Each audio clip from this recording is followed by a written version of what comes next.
It's time for the Brouhaha Sports Show. Brouhaha Sports with award-winning sports writer Dale McKee and co-host Marshall Wood. Talking sports with the legends of the game and famous sports personalities. Brouhaha. Now to Marshall and Dale with tonight's guest. Good evening, everyone, and welcome to another version of the Brouhaha. Marshall Wood and Dale McKee ready to go again. Dale, how are you doing, my friend? Doing good. How you doing? Ooh, I'm doing good. It's good to be alive and living in the USA, brother. You got that right. Yes, sir. I'm proud to be an American, where at least I know I'm free. And I won't forget those fighting men who fought and died for me, brother. Amen. Yes, sir. Yes, sir. What do you know? I say, what's going on in the world of sports? So I'm looking here at your sideline view. We had some big news in golf this weekend. Yeah, we've had a Masters champion finally. First time he's ever won that, isn't it? Yeah, and he's been in the lead several times, and going into the final round, and just not had a good finish, and he blew a big lead I think it was about 10 or 15 years ago when he was 21. He's 35 now, so I guess about 14 years ago. Yeah. He was there, and he was leading the Masters all the way up to about the end, and then he just choked. I don't know. Choked, that's what you want to call it. But it didn't end well for him, and so Sunday it almost happened again because he had like a 3-stroke lead going into the final day, and he finally had to win a playoff to do it, but when he won it, he has won now all 4 of the majors, as they call them. Yeah. The PGA, the British Open, the U.S. Open, and the Masters. And so he finally he's only one of 6 in the last 50 years to do that. Wow. So he's an elite company. He joins people like Gary Player and Jack Nicklaus, and Tiger Woods. Tiger Woods. Yeah. So he's living in a pretty good neighborhood there. Well, he's got him a nice green jacket, and he's going to get to pick the lunch menu next year at the Masters. So I guess he's living high on the hog. Oh yeah. He gets a lifetime membership, and he gets $4.2 million, the highest purse they've ever had over there. Yeah. So $4.2 million. That's about how really well on that deal. That's about how much that quarter. That's about how much that quarterback from Tennessee wants, ain't it? About 4 points.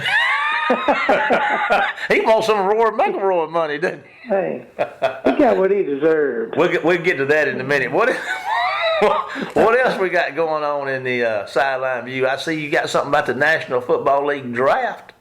Yeah, they got like 9 players from Ole Miss that's possibly going to get, or most likely going to get drafted, and so a couple of them could go in the first round, and they've got the high hopes. That's the most they've ever had since the '71 draft, when they had a guy coming out named Archie Manning, and that group of rebels. They had like 9 on that team. Yeah, that got drafted. Of course, it was 17 rounds back in the day, if you remember that, and now it's just 7 rounds. So that's a lot of rounds. Ole Miss has got a lot of talent, but the problem with that, and they got about 5 good players are going to be free agents for sure.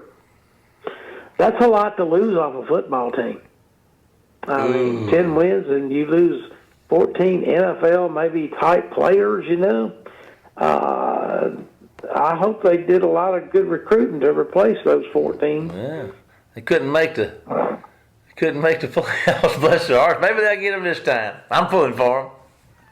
Well, I'm still amazed. They lost to Kentucky, Florida, and LSU. Oh, yeah. And honestly, they beat Georgia. And that makes no sense. It just makes Charlie Britton scratch his head, doesn't it? It does. It does. Anything else here you want to hit us with about your sideline view? Well, I thought Mississippi State kind of eased over to Alabama and surprised the Crimson Tide 2 out of 3 over the weekend in the college baseball, and that's a big get. Ole Miss and Tennessee had some tremendous games up there this past weekend. They had a 1-run game, a game that ended in the went down to the final inning, and then so they were like Ole Miss was 6th going in last week in the rankings, and Tennessee was 5th.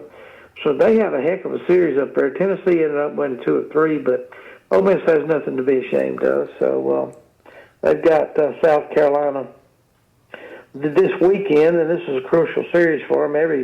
Every series is crucial in the SEC, but they're halfway through the season now, and I think they're 10. I think they're 10-5, maybe 9-6. Excuse me. All right.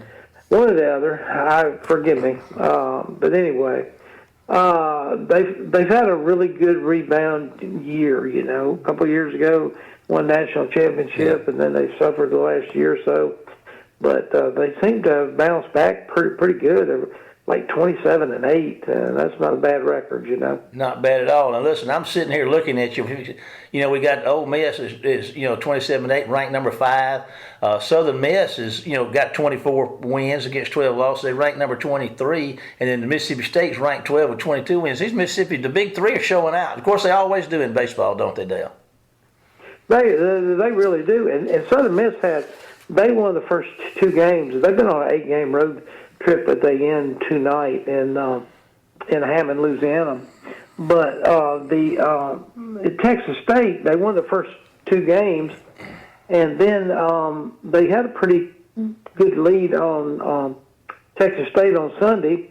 But in the bottom of the ninth, Texas State came up with 3 runs, ended up beating them 11-10. But the winning run was scored when the USM pitcher hit a batter with the bases loaded, and that ended the ball game. So that was a tough way to lose, and so they but they're in second place in the Sun Belt, and Ole Miss is in the top 3 or 4 in the SEC standings. And really, with those losses that Ole Miss had, they've lost 3 games in the 9th inning at Kentucky, against Arkansas, and against Tennessee. So they've got 3 losses that if they had won those, there's a possibility that they'd be leading the SEC right now. So that's how good our baseball is in the state of Mississippi. And for Mississippi State to go over to Alabama and beat a very, very good Alabama team, 2 out of 3, they're bouncing back also. Good deal. Well, listen, Dale, it's about time to turn our attention to the next segment of our program. Thanks for all your input here on our opening segment tonight, your sideline view. We appreciate that. But our guest tonight, and do you know who he is? Yes, I do, but I'm going to let you introduce him. Okay, all right. Larry Easterling is going to be with us, Coach Larry Easterling. Larry's coached here at Waynesboro Central years ago, and he's a good friend of mine. And he had a story he told me and another couple of guys. We were traveling one night to some kind of meeting we were going to, but I wanted him to share that. So we're going to see if he does. We're going to talk to Larry here in a minute, and we're going to take a break to hear from our sponsor, and then I'll be back with tonight's guest, Coach Larry Easterling, right after this commercial break. Phillips Building Supply in Laurel, your hometown building supply store since 1954. We are locally owned and pride ourselves on helping our customers find exactly what they need. From foundations to roofs to doors and windows, Phillips has it. For tools, hardware, lumber, and plywood, visit Phillips Building Supply. Good evening, everybody, and welcome to our guest portion of our show tonight. And, man, have we got a special guest for you, Coach Larry Easterling. Coach Easterling, how are you doing today, sir? I'm great. If I was any better, we'd all be in trouble. Coach, I tell you what, you and I have been talking about this interview for a long time, and I appreciate you taking time out to talk to me about it. You know, I know you're a man of faith. I'm a man of faith, been saved by grace through faith in Christ. I know you have too. And you and Coach Gary Gore and Ernie Clark and I were on our way to a meeting at Lake Walkaway Springs one night years ago. And you told us a story. You told us something had happened to you about a young man you used to coach that had maybe somebody called you about him. Could you talk us through that story? That just really made an impression on me, and I want you to tell me that again. Could you do that? I will. it was early in my coaching career. I was a very aggressive coach. I thought that winning was the most important thing in this world. And I had been coaching with Coach Gore in Atlanta. We coached over there for 4 years together. And long story short, we wound up coming back to Mississippi. He went to Quitman, and I wound up, I think, at Tylertown, and then came to Waynesboro. Well, one night at when I was at Waynesboro, the first time I was there at Waynesboro Central, middle of the night, it was about 2 or 3 o'clock in the morning. I don't really remember the exact time, but the phone rang. And back then, you didn't have cell phones. You just had an old phone. It was sitting in the living room or somewhere. Yeah. And it rang, and I had to get up and go get it. Well, I knew somebody had died. You know, something was wrong in the family or something, because people didn't call you at 2 or 3 o'clock in the morning. Long story short, I answered the phone, and there was a young lady on the other end that started just crying and screaming, and I didn't know what to do. And so I tried to calm her a little bit, and I said, "Can I help you?" And she said, "Coach, you probably won't remember me." But she said, and she called his name, Benji, "I'm his sister." And I said, "Oh, yes, I remember you. That's when we coached in Atlanta at Moore Junior High and High School." Long story short, she told me, she said that Benji had been down. He worked at a tire place, big truck tire place. And he had a date, and he was really hurrying up to try to go to his date. Well, instead of putting the big truck tire with the bands and stuff on it, in a rack to break it down, he just throwed it on the floor, popped the band, and it come off and took half his head off. I said, "Oh my!" I said, "I can't get an airplane from Waynesboro, but I said I'll get in my car as quick as I can, and I'll be over there." She said, "No, Coach," said, "There's no need." She said, "I just had to talk to you because in that process, they took him off the machines, but in the process of him going in the hospital and everything, the only thing he ever said, he called Coach Easterling. And he called that 2 or 3 times, and he never said nothing else." Well, in that process, I worried so much. Why did he call that? Was it that he had a bad lick and it was something like football or whatever? But then I said to myself, the main thing I needed to do from then on in my career was to make sure that they knew about Jesus. Yeah. Well, football team was not what was really important. Right. And so it changed my whole perspective of coaching. And after that, I began to win a whole lot more games. Coach, now my memory, it's been a long time since we had this conversation, but now, and my memory ain't real good to start with, but it seems like you spent some time after you got that phone call trying to figure out why he called your name. Did you ever you wonder why? Did you ever come up with an answer? Never did. My main thing that I come to a conclusion was that the good Lord wanted to direct me to take care of the kids. Yeah. And so, I spent a lot more time, as you said, being saved. The good Lord saved me, and I was the worst one to be saved in the world, Yeah. But when I look at it and think back, I think God directed me in a path from there on out to see that what was really important in life with my players and, with myself. Yes, sir. That was a life-changing experience for you, wasn't it? Oh, absolutely. And I've I've had so many, and some of the joys of my life is to have one of my players come and say that they got saved, or either that they've surrendered to the call to preach, and I've had a bunch of them. And look, that is a joy, and people just don't understand how important that is. Yes, sir.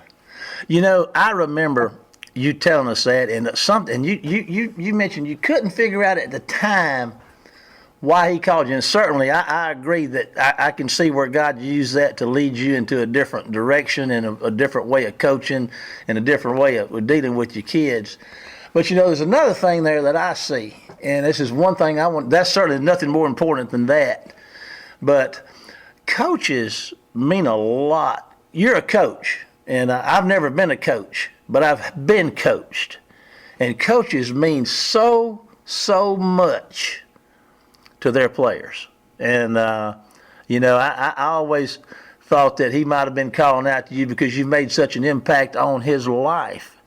And I don't know. That's just a story that's really stuck with me. I know my coaches, you know, I mean, my position coach, man, I wasn't anything special. You know, I mean, I filled a role, but I wasn't a D1 or a JUCO player, nothing like that. But I tell you what, I'd have fought a line. I'd have walked through a flaming building for my coach. That's just the way it works. You guys, and that's one of the reasons I wanted to share this story, is how much impact coaches have on, and we got to remember these are children, you know, that you're coaching at the high school level, how much impact you guys have on the kids you're in contact with, Coach, and that's why I wanted to talk to you today. Well, I know that's a fact. Like you said, you had such impact from your coach. I had the same thing, and that's the reason I went into coaching was because of my high school coach. Yes, sir. But I'm going to tell you this, and this is a part of the whole scheme of things. You know, you look at life. You're going to have different things happen to you at different times in your life. It's going to make you turn right or left or, you know, whatever. But now, I'll tell you, when I got out of coaching and became a principal, I said I would never do that. But the good Lord had a hand in that. Yeah. But long story short about that was every time I would have a teacher's meeting or, you know, with the teachers and stuff, I would always let them know that, hey, every day you're going to influence your children in your class or your football team or whatever in one way or the other. It's either going to be positive or negative. And I think a lot of times we miss that as parents, coaches, teachers, people that are just bosses. You're going to have an input in some form or fashion, either positive or negative. And I think a lot of times we don't think about that enough. It's important. It is, Coach, and it you know, all of us. It doesn't matter, especially coaches, because you have an opportunity to reach so many people, you know, through that. You get a team, you know, every year for a number of years. You touch a lot of lives, and kids are hanging on every word you say. But you know, we all can be a positive influence if we just act right. That's hard to do sometimes. Oh, it is.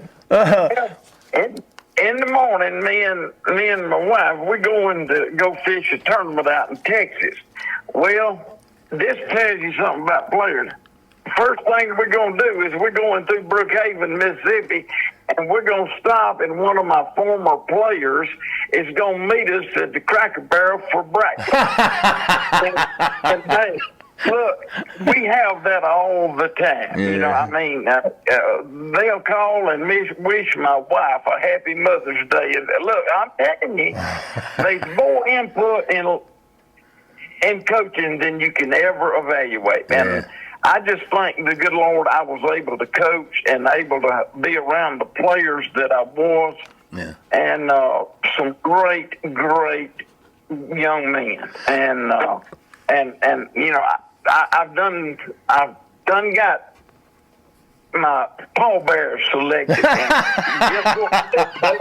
They all players. And but I told Kathy too, I wanted every student and every player I ever coached to be an honorary pallbearer. Oh, now man. that don't mean they got to tote me around, but they just gonna do it.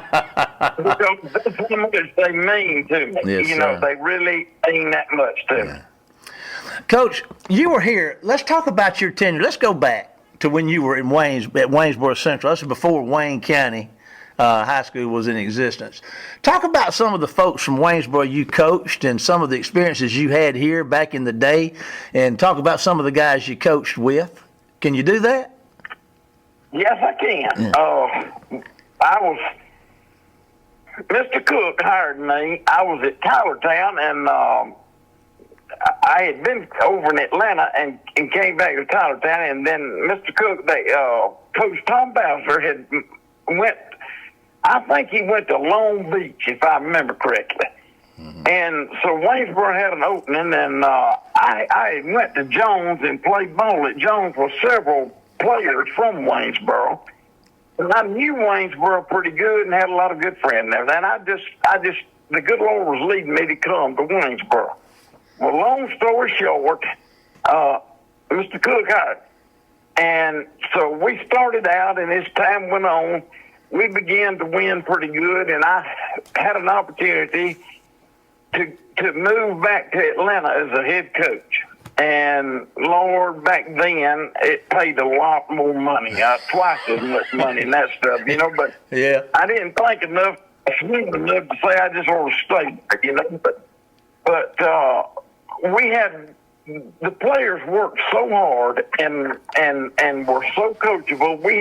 We wound up with some really good football things. We went down back then. You played in bowl games, and we went down to the Pickle Bowl and beat a team that nobody said we could beat, and we beat them. You know, so we had some good success with great players.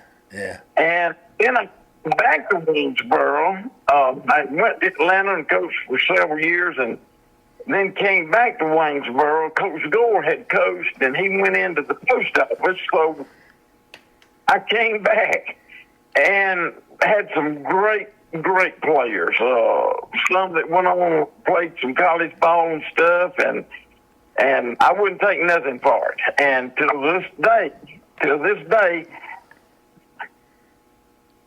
that's some of the joyous times of my life was at Waynesboro. Well, I tell you what, one of the things you found over here in Waynesboro was a wife, wasn't it? Absolutely. How's your class? I know it.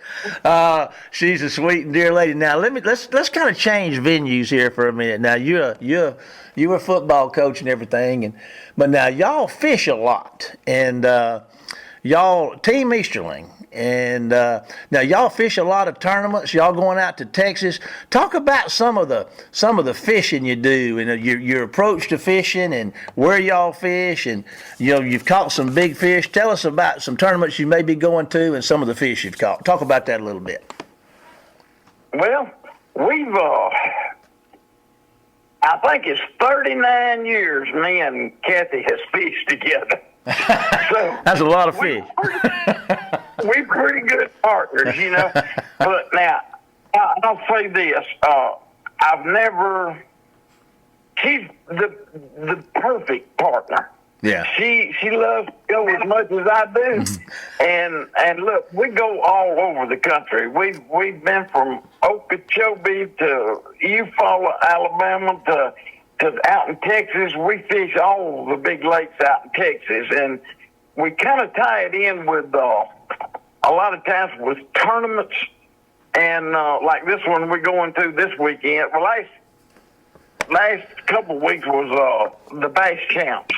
Yeah. And with that, they do a lot of big stuff on it. But then this one is going to be the Big Bass Splash, they call it. It's a 3-day tournament, and it's hourly. Now, we used to fish the Triton Owners Tournament, which was like a 2-day tournament on Kentucky Lake. You know, we did real well in them, got a lot of checks and stuff. And in these that we fish now, it's like an hourly tournament, and we get quite a few checks, but we love to fish so much. We'll go pre-fish. Yeah. It was like the last tournament, and we caught 3 over 10. I had one at 10, and she caught 11 and a 12. She beat me bad. She wore you out. Look, she said I taught her too well. I bet she was smiling. I bet. I can tell you what, though. She got weak in the knees when the 12 took her under the boat. That'd be a quick way to ruin a day, wouldn't it? Man. We've been blessed, and I wouldn't take nothing for it. And I just thank the good Lord for the opportunity, to be able to do what we do. Yeah. We got good help, and Lord, we just love to be together. And somebody told Kathy one day, how in the world do you stay in the boat with somebody for that many hours and sometimes don't even catch fish? We just love it. That's a perfect team. Coach, let me ask a couple of questions. Where's your favorite place to fish? If you got a favorite place? Lake Fork. I've never been. That's out of Emory, Texas, or what you call Quitman, Texas. It's above Cotton. But now look, we love Sam Rayburn and we love Toledo Bend. Just about every one of these lakes we've caught fish in the double digits. Yeah.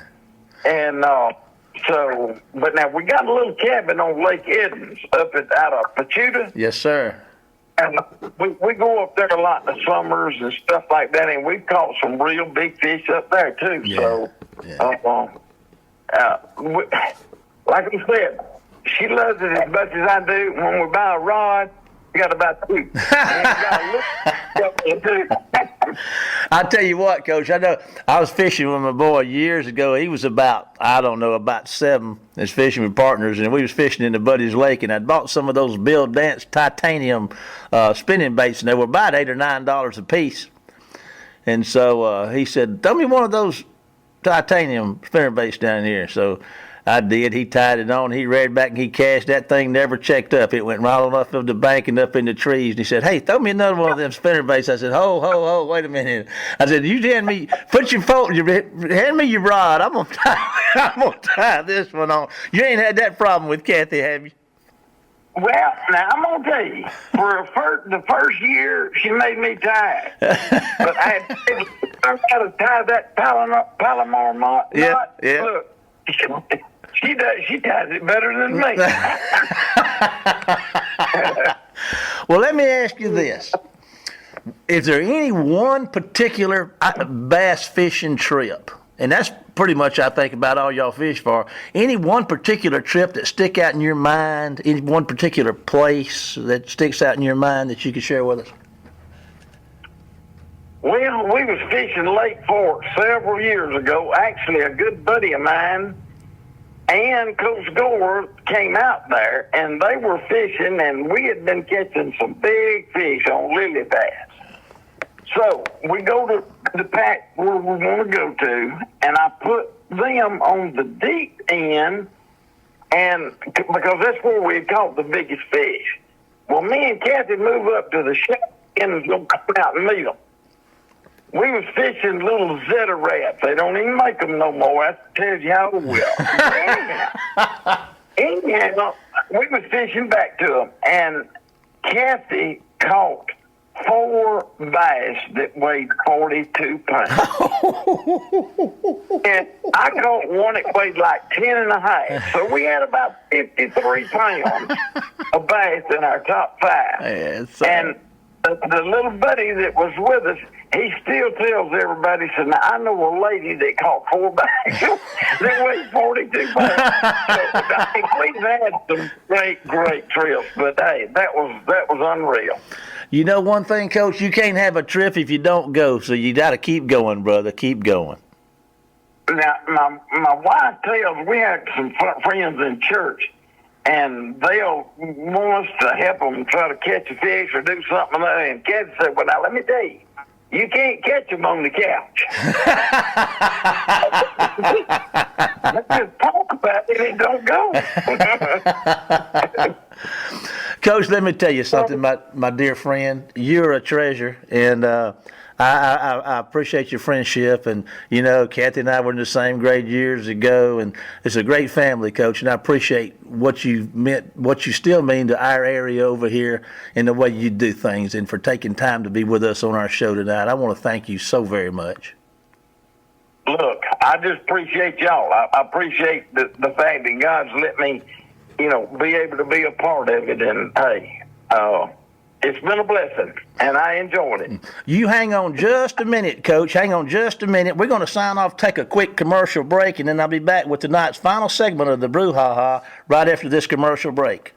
Phillips Building Supply in Laurel, your hometown building supply store since 1954. We are locally owned and pride ourselves on helping our customers find exactly what they need. From foundations to roofs to doors and windows, Phillips has it. For tools, hardware, lumber, and plywood, visit Phillips Building Supply. Welcome back, everybody, to tonight's final segment. I tell you what, Larry, how well did you know Larry? Dale, did you spend any time with him? Were you up there at the school system when he was there, or were you off newspapering somewhere? No, I was actually down at at what we call Waynesburg Junior High at that time. Okay. I was helping Andy Evans coach football, and we coached a little basketball, and we had a lot of the players that he would end up getting, I think, on his second stint in Waynesboro. Yeah. He had a stint, and then he went to Georgia, and then he came back. And yeah. I think most of ours might have come in the second stint. Yeah. But he did a fabulous job. I know one year we went to the Pickle Bowl down in Stone County, down at Wiggins, and that was they didn't have playoffs back in those days. Yeah. And we had one of the Gandy boys. I think it was Charles or Shelton. Charles? No, it wasn't Shelton. Charles. Shelton, I think, it was one of them, and he ended up going to Mississippi State on a football scholarship. And he was a heck of a defensive player for them. I remember that. They had some good football players. Yes, sir. Yes, sir. I was just looking at, we're just about out of time. I was looking at an interesting thing. This is something that just in, the Alabama High School Activities Association to launch task force to investigate high school transfers. The Alabama High School Athletic Association will look to crack down on the issue of non-compliant transfer student athletes statewide. A report given Thursday's annual spring meeting revealed strong disparities in the number of football transfer students athletes to certain schools in Class 6A. Seems to be they're having a little problem over there in the state of Alabama with the recruiting. Well, I glanced at that article, and I don't know where I saw it, but I glanced at it, and there was really just 4 high schools that they were all transferring to. Yeah, imagine that. I mean, that's where most of the transfers were going. So, but we've kind of, the larger schools, it seems like kids that play at smaller schools so sometimes seem like, well, maybe if I transferred to a bigger school, I get recognized more or ever what it is. I remember a few years ago there was a player from Mize transferred to West Jones, and he was a really good player. I remember, now I'm not saying there's anything illegal about any of these transfers. It just so happened that he moved to West Jones, or his people did, and then also Oak Grove used to get some transfers. They used to call it the Brett Favre effect. Yeah. At least that's what Hattiesburg High School called it for some reason. It might have been because they were a rival of Oak Grove, I guess. Yeah. But they called it the Brett Favre effect, where people wanted to go to Oak Grove so they could, get coached up by Brett Favre, But that kind of goes and comes, Yeah. I mean, it just seems like different schools, just every year there seems like a different school pops up and has a strong program for a lot of years, Well, I'm gonna say this, Dale. Let me stop you for about out of time, but there's one thing about that though. If you notice, and this is not pro academy or pro public schools. If you notice though, over the past 5 years, the non-members of the Mississippi schools that are not members of the Mississippi High School Activities Association are ranking very high in sports such as baseball, now in football and basketball. And this is they're making all these statewide polls, and that tells you one thing: they're getting mighty good players. But anyway, we're out of time, and Dale and I would like to thank you for being with us tonight. We'd like to thank Larry, Easterling, Coach Easterling, for being with us, and want to remind you that you can follow us on our Facebook page at the Brouhaha, or listen to all of our shows that we catalog on our YouTube channel at the Brouhaha. But for now, it's time to say goodbye, Dale. Goodbye, Dale. And we'll see you next week for more of the Brouhaha. Get us out of here, Jamie. You've been listening to the Brouhaha with Del McKee and Marshall Wood. Heard Tuesday evening, 6 p.m. on WABO. For more of the Brouhaha, follow us during the week on Facebook and WABO.